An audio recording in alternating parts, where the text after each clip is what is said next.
So Pascal's triangle. Basically, say we have a row of all zeros, right? And we have, so that kind of looks boring. So this guy Pascal said, well, if we have a 1 right here, we can add the terms that are right next to each other. So we have like 0, 0, 0, 1, 1, 0, 0, and 0. Then we've got 0, 0, 1, 2, 1, 0, 0. So he kept doing that, and he decided to take away the zeros because, well, they kind of look boring. So we get this. 1, 4, 6, 4, 1. We get 1, 4 plus 1, 6 plus 4, 6 plus 4 again, 5. So this is basically a simple Pascal's triangle where all the borders are 1s and each number is the addition of the two numbers above it. So, and this triangle is special for a lot of reasons because, well, who remembers combinations from any past class? Well, a combination is basically, so if you have two numbers n and r, and you have n things and you choose r items from them, you can say it's like this, and you have n factorial divided by r factorial times n minus r factorial. Where a factorial, if we had a factorial, would be a times a minus 1 times a minus 2 all the way to 3 times 2 times 1. All right? So when you've got combinations like this, you see something that's really familiar with these numbers. You notice that we start with the first term, 1, and then we find that this number right here is 1, choose 0. This number right here is 1, choose 1. This number here is 2, choose 0. This number is 2, choose 1. This number is 2, choose 2. This number is 3, choose 0. This one's 3, choose 1.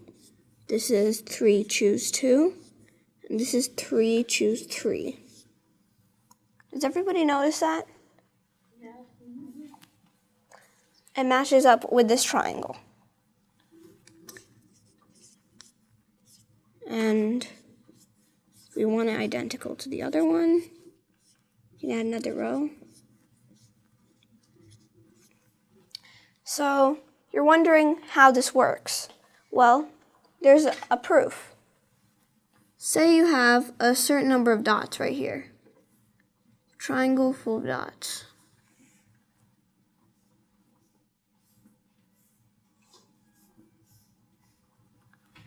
And say this is point A right here. And this is point B, right? So we're wondering, so there's an ant right here. It wants to get down to point B without going backwards. And it's looking for the number of ways it can do that. So, those that were in last club, we learned how to do this where there's a square and there's an ant here, right? So we have 5 steps to go, right? We have 1, 2, 3, 4, and 5. And we have 3 steps to the right and 2 steps up. Well, we see that we can go like this, or like this, or we could just spend all day counting. Or we could do 5, and we choose 3 of those steps to be to the right, and 2 of them to be up. So, anybody want to tell me what this is? Charlotte? This is the same as that thing you did over there, and so that means that 5 over 3 would have to equal 5 factorial, and then r factorial, and 5 minus 3 factorial. Yeah. So we just solve this.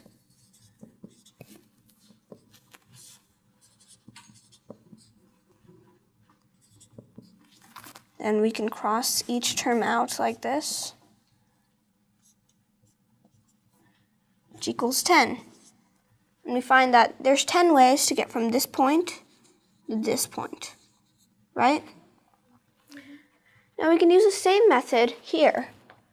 We know we have to take a certain number of steps to the left and a certain number of steps to the right. And the total number of steps, well, here's an example. If we go down here, right there, well, excuse my bad drawing, and it's very uneven, but we notice that we take 4 steps in total, and we choose 2 of those to be to the left and 2 of those to be to the right. So we get 4 factorial over 2 factorial times 4 minus 2 factorial, which is, if anybody could tell me what that is?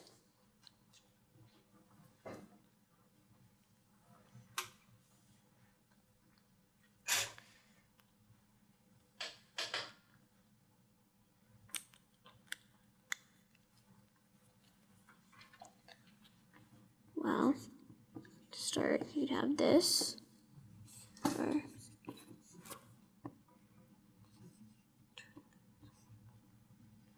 you could cancel. So in the end, you'd get 6. Well, something we can notice here. This happens to be 4 choose 2 ways to get here, right? And we could do that with any other point on there. Well, if you'd look at this, this matches up with the dot we have here. So that's a proof why the entire triangle is made out of combinations. And whichever row it is the combination number you have. The first row is 1 choose 0, 1 choose 1. Second row is 2 choose 0, 2 choose 1, 2 choose 2. Where we count this as a 0th row. And we can continue this. And there's something else interesting about Pascal's triangle too. If we look back at this one, we can notice that so we have just ones here. We have only the row number here.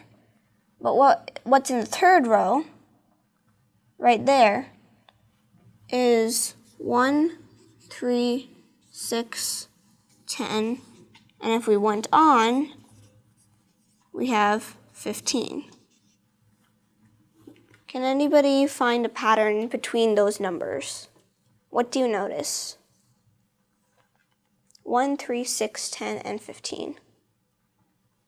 Yes. The difference of each numbers go up. Like 3 minus 1 equals 2, and 6 minus 3 equals 3, and 10 minus 6 equals 4. Yeah.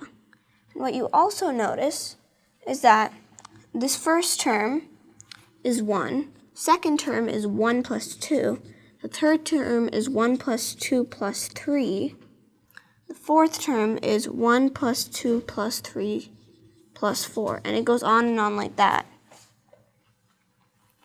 Right? So, now that we've looked at that diagonal, here's another diagonal you could look at. Say you go this way. You look at this. Let's draw another one.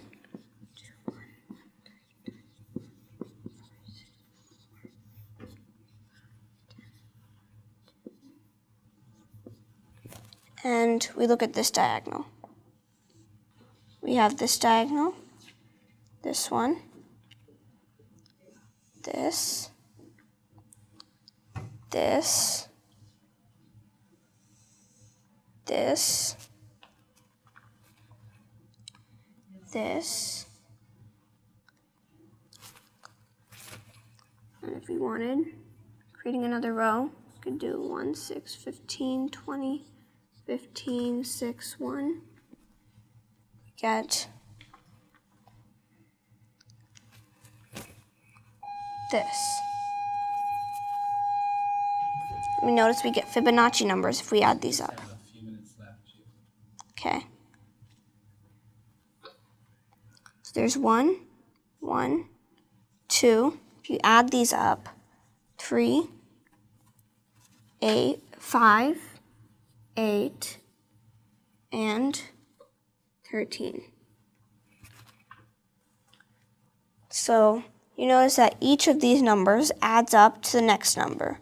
So 1 plus 1 equals 2, 1 plus 2 equals 3, 2 plus 3 equals 5, 3 plus 5 equals 8, and 5 plus 8 equals 13. So there's a lot of things you could find in Pascal's triangle, and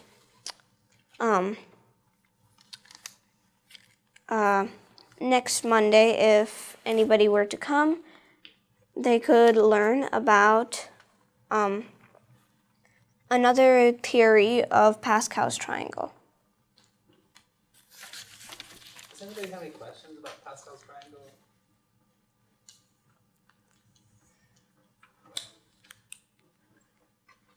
Okay.